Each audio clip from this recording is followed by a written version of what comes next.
Okay, so this is actually commentary being done like after the run in question was completed. I did the run first and then decided to just basically like put my commentary over it after completing it. Yeah, so this is Star Wars for the NES. Pretty sure this was like released in like 1991. Not to be confused with like a version of the game Namco made with the same name.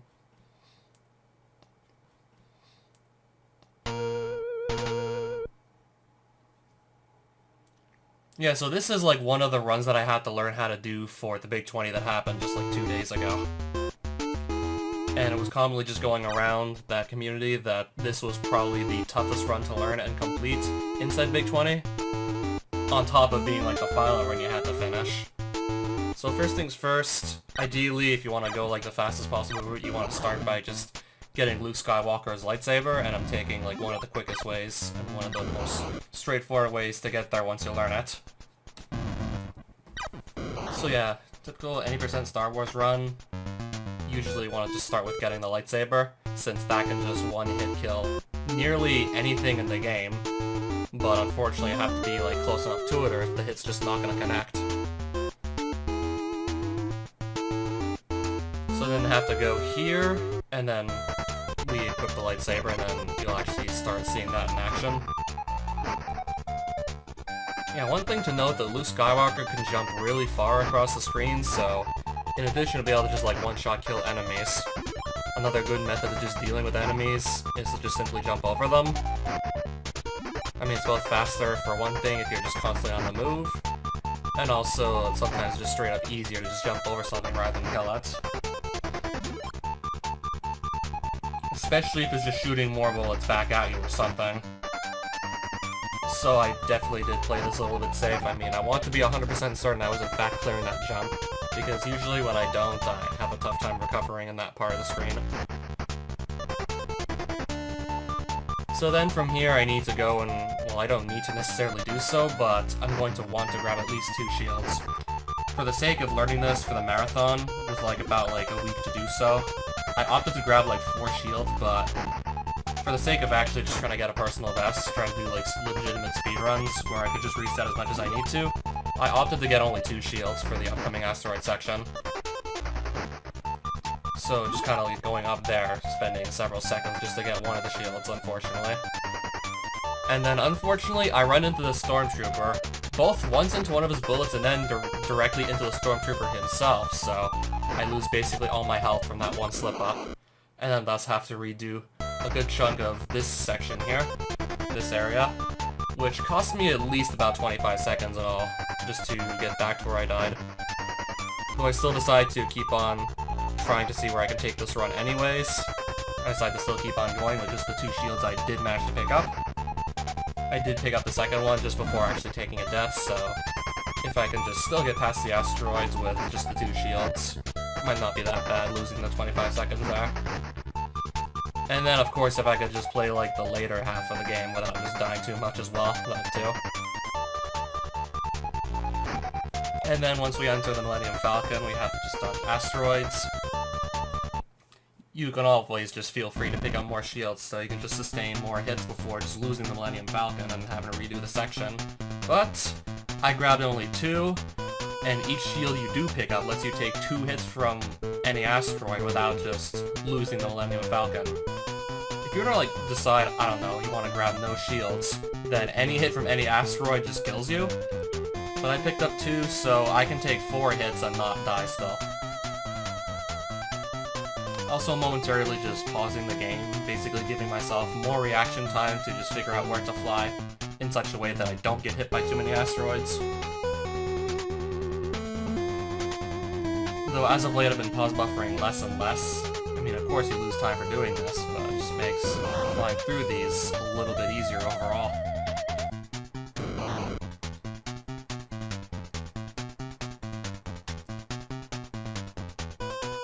Another thing you want to be doing is ideally moving around as much as possible to just basically make it so that more asteroids will fly around you, less so than like directly into you, and preferably move to like a part of the screen where you don't see any asteroids coming towards you.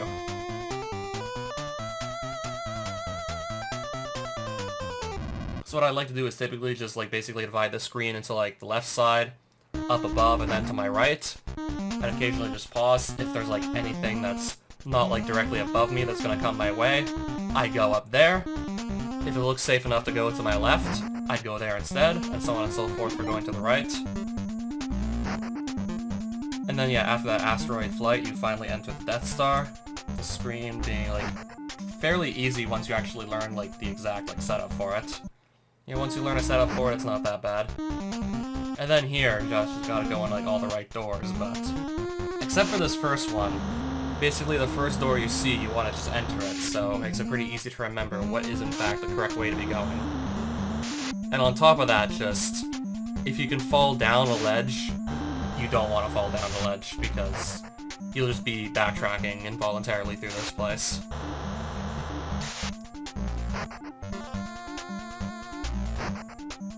Yeah, these doors are still like rather finicky to try and enter. Like, it just most of the time feels like I have to be dead center to even properly enter any of these elevators. Otherwise, I'm just not going in. And then, yeah, those jumps I did were just kind of tricky. Like, I'd screw that up from time to time. I'm usually just swinging my lightsaber like at nothing in particular, just to be sure that I'm like building up running speed. Just to be sure that I actually have like momentum that lets me just go fast enough to make important jumps like those. And then the Death Star core, you can just, if you hit that at a very precise angle with the lightsaber, you can just one-shot kill it. I mean, like, on a bad day, it maybe takes me like 5 or 6 tries, maybe even more than that to get it, but on a really good day, I can get it first try. And then thankfully this screen is just much simpler because you can just go and enter an elevator before the game thinks you have touched the ground, so you're not going to take any fall damage that way, whereas normally that would have killed you. And then we're on to the blue sewers part, where you gotta just pick up speed by running on these conveyor belts and just jump farther than you would be able to otherwise. Taking more damage there than I honestly wanted to, but there's an orb to go pick up if I feel like I need it, and then I just opted to do so. I just opted, I don't know. Then again, I missed that first jump, so I lost even more time going to pick it up. About like 10 seconds or so must have been lost there. And then I don't really slow down too much, I think, for the rest of this part here. I don't think I go too much slower for the rest of this. Okay, I wait an extra cycle just to be certain I'm not gonna get crushed. Yeah, I do play a little bit safe there, actually. I mean, at this point, I think I'm like easily more than halfway into the run. So, I don't know. I don't really want to choke like somewhat late in the run, so better safe than sorry.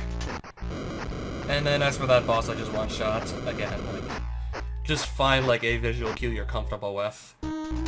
And then just basically like a timing you're comfortable with, a spot to stand in, and you should just about hit him every single time before it can just travel up to the middle of the screen, that pink guy.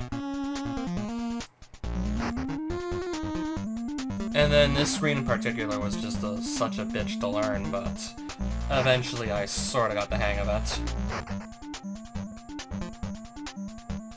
I mean, aside from maybe taking a bit of damage here and there, I got through this first, like, I got through a good chunk of the screen, like, no problem. But here, on the other hand, I'm not sure, like, exactly what went wrong, but it took me, like, a good 3 tries to get into this anti-gravity tunnel. And then just some more, like, slowdown, just trying to be certain I don't hit any spikes, because at that point, for sure, it would be fatal to hit spikes. And then I just fake out this robot by letting it jump over me after I jump over its missile it shoots. Stand it in the right spot, it should work just about every time. And then make it to the first, and then make it to these sections that I was definitely dreading having to play. On probably the best pace I've personally ever gotten playing Star Wars. The TIE Fighter sections, which I've, like, basically failed to do, like, more times than, easily, like, more times than I can recall. Yeah, at first it literally felt like it was impossible to even like, figure out like how to just not take too much damage and just lose your vehicle you're in right here. But eventually I got like at least halfway decent on the first wave of TIE fighters just not dying. But more importantly, if you want to go fast here, you actually have to defeat, like, a certain amount of TIE fighters quickly if you want to go fast. I mean, unless you actually, like, defeat enough TIE fighters, you're not going to move on to the next section of the game, so... just hitting these as soon as possible, like, super important if you want to get a fast time. But if you just want to, like, survive in general, I don't know, maybe just prioritize, like, getting good at hitting the green bullets, which, thankfully for your sake, travels slower. Because if you can just keep on, like, deflecting like, those green bullets, then you could just stay here indefinitely.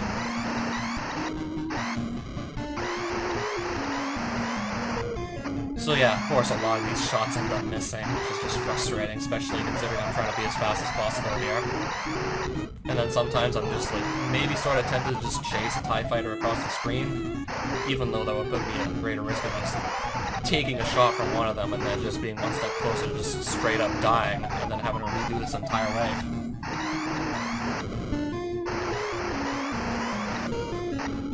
Though at this point, we should be, like, really close to actually completing the first TIE fighter wave.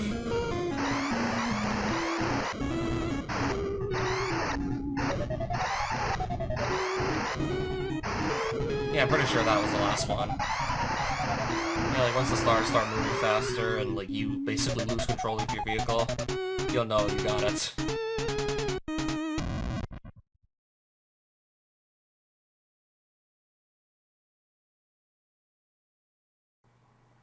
And then on to the second wave, which I've heard some people say this is easier than the first TIE Fighter wave, but personally, if you ask me, like, I found the second wave just a little bit more frustrating than the first one.